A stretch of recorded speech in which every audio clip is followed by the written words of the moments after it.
శశికళ వర్గంపై మరోసారి పన్నీర్ సెల్వం ఆగ్రహం వ్యక్తం చేశారు. రెండు వర్గాలు చేతులు కలుపుతున్నారని వార్తలు వస్తున్న సమయంలో శశికళ కుటుంబంపై తీవ్ర స్థాయిలో విరుచుకుపడ్డారు పన్నీర్ సెల్వం. అమ్మకు పార్టీకి ద్రోహం చేసిన శశికళ దినకరన్ను అన్నాడీఎంకేలో ఉండటానికి వీలు లేదని స్పష్టం చేశారు. శశికళతో పాటు దినకరన్ను పార్టీ పదవుల నుంచి తొలగించాలని పన్నీర్ సెల్వం డిమాండ్ చేశారు. పార్టీ ప్రధాన కార్యదర్శిగా శశికళ నియామకం చట్ట వ్యతిరేకమన్నారు.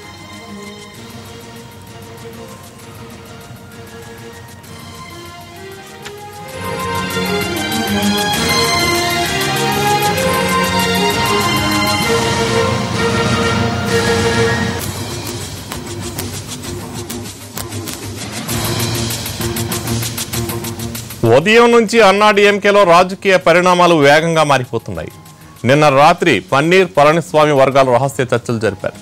ఇప్పటికే దినకరన్పై అసంతృప్తితో ఉన్న నేతలు సుదీర్ఘ మంత్రాలు జరిపారు. దినకరన్ను పార్టీ నుంచి తప్పించాలని వారు డిమాండ్ చేశారు. కొంతమంది మంత్రులు కూడా రాజీనామా చేస్తామని హెచ్చరించారు. దీంతో మన్నార్గుడి మాఫియాను పార్టీ నుంచి పంపించే చర్యలు మొదలయ్యాయి. ఈ సమయంలో పన్నీర్ సెల్వం ప్రెస్ మీట్ పెట్టారు. అన్నాడీఎంకేలోని రెండు వర్గాల మధ్య రాజీ కుదరడం దాదాపు ఖాయంగా కనిపిస్తోంది.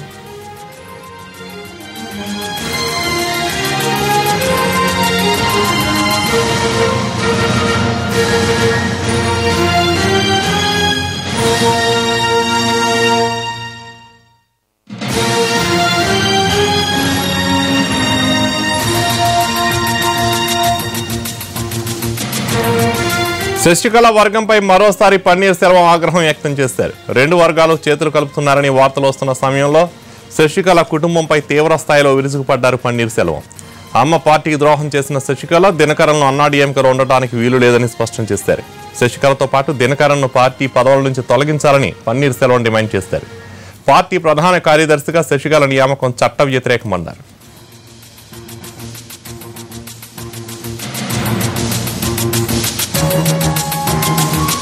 ఉదయం నుంచి అన్నాడీఎంకేలో రాజకీయ పరిణామాలు వేగంగా మారిపోతున్నాయి. నిన్న రాత్రి పన్నీర్ పళనిస్వామి వర్గాలు రహస్య చర్చలు జరిపాయి. ఇప్పటికే దినకరన్పై అసంతృప్తితో ఉన్న నేతలు సుదీర్ఘ మంత్రాలు జరిపారు. దినకరన్ను పార్టీ నుంచి తప్పించాలని వారు డిమాండ్ చేశారు. కొంతమంది మంత్రులు కూడా రాజీనామా చేస్తామని హెచ్చరించారు. దీంతో మన్నార్గుడి మాఫియాను పార్టీ నుంచి పంపించే చర్యలు మొదలయ్యాయి. ఈ సమయంలో పన్నీర్ సెల్వం ప్రెస్ మీట్ పెట్టారు. అన్నాడీఎంకేలోని రెండు వర్గాల మధ్య రాజీ కుదరడం దాదాపు ఖాయంగా కనిపిస్తోంది.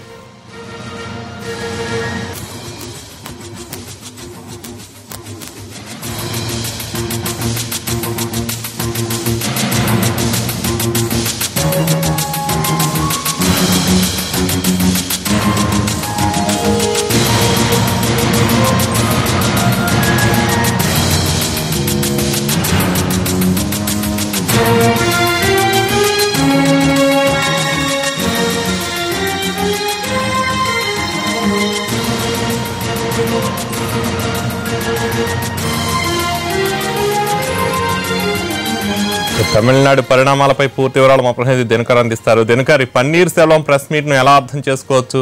అలాగే దినకరన్ పన్నీర్ ప్రెస్ మీట్ తో ఓపీఎస్ ఈపీఎస్ వర్గాల మధ్య రాజీ కుదిరినట్లు మనం భావించవచ్చు అంటారు?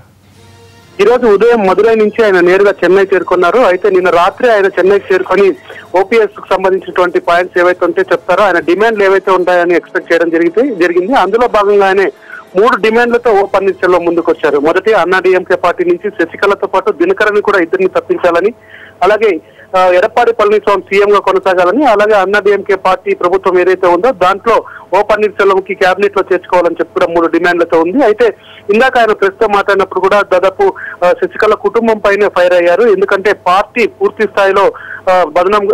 స్థాయిలో బ్యాడ్ నేమ్ తెచ్చుకోవడానికి కారణం ఈ రెండు అని, మొత్తం శశికళ కుటుంబాన్ని పార్టీ నుంచి దూరంగా పెడితేనే తాను వాళ్ళతో కలిసి పనిచేస్తానని కూడా స్పష్టంగా చెప్పడం జరిగింది. అలాగే జయలలిత మరణానికి సంబంధించినటువంటి ఏదైతే తాను కేసు వేశానో మొదటి నుంచి విచారణ జరిపించాలని డిమాండ్ చేస్తున్నాను, దానికి కూడా తలొగ్గితేనే ఖచ్చితంగా నేను వాళ్ళతో కలిసి పనిచేయడానికి సిద్ధంగా ఉన్నానని చెప్పి కూడా ఒక అడుగు ముందుకేసి ఓ పన్నీర్ సెల్వం చెప్పడం జరిగింది. అయితే నిన్న రాత్రి ఓ పన్నీర్ సెల్వం వర్గం నుంచి కొద్దిమంది ఎమ్మెల్యేలు, ఆ తర్వాత ఎడప్పాడి పళనిస్వామికి సంబంధించినటువంటి ఎమ్మెల్యేలు కూడా మంత్రులతో చర్చలు జరిపారు. దాదాపు ఈ రెండు వర్గాల కలయిక కూడా స్పష్టమవుతుంది. అయితే ఓ పన్నీర్ సెల్వం మొదట పెట్టినటువంటి షరతులు ఏవైతే ఉన్నాయో వాటిని యాక్సెప్ట్ చేస్తేనే ఖచ్చితంగా పార్టీలోకి మెర్జ్ చేస్తారని చెప్పి కూడా చెప్పడం జరుగుతుంది. మరి ఎడప్పాడి పళనిస్వామికి సంబంధించి తంబిదురై కూడా మాట్లాడడం జరిగింది. ఆయన రాక కూడా మాకు ఎంతో ఆనందంగా ఉంటుంది. ముఖ్యంగా పార్టీని కాపాడుకోవడం, పార్టీకి గుర్తు ఏదైతే రెండాకల గుర్తు ఉందో దాంట్లో ఈసీ ఫ్రీజ్ చేయకుండా ఉండాలంటే కలిసి పనిచేస్తేనే అది సాధ్యమవుతుంది కనుక భవిష్యత్తులో అన్నాడీఎంకే పార్టీ ఏదైతే ఎన్నికల్లో పోటీ చేయాలనుకుంటే రెండాకల గుర్తు ఇంపార్టెంట్ కనుక దాన్ని నిలబెట్టుకోవడానికే రెండు వర్గాలు కలిసి పనిచేస్తాయని కూడా చెప్పడం జరిగింది. మరి పన్నీర్సెల్వం పెట్టినటువంటి షరతులకి ఎడప్పాడి పళనిస్వామి కానీ అలాగే దినకరన్ తో కూడా ఈ రోజు ఉదయం చర్చించడం జరిగింది. ఆయన కూడా బెంగళూరు నుంచి చెన్నై చేరుకున్నారు.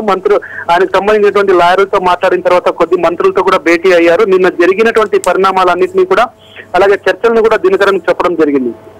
ఆయన మాత్రం AIADMK party deputy general secretary post నుంచి నేను దిగను, ఏదైనా ఉంటే వాళ్ళ పార్టీ మధ్య చేసిన తర్వాత పార్టీలో కలిసిన తర్వాతనే నేను దానిపై స్పందిస్తానని కూడా అంతర్గతంగా చెప్పినటువంటి సమాచారం మనకు అందుతుంది. మరి దీనికి ఓ పన్నీర్సెల్వం ఎలా రియాక్ట్ అవుతారన్నది మాత్రం చూడాలి.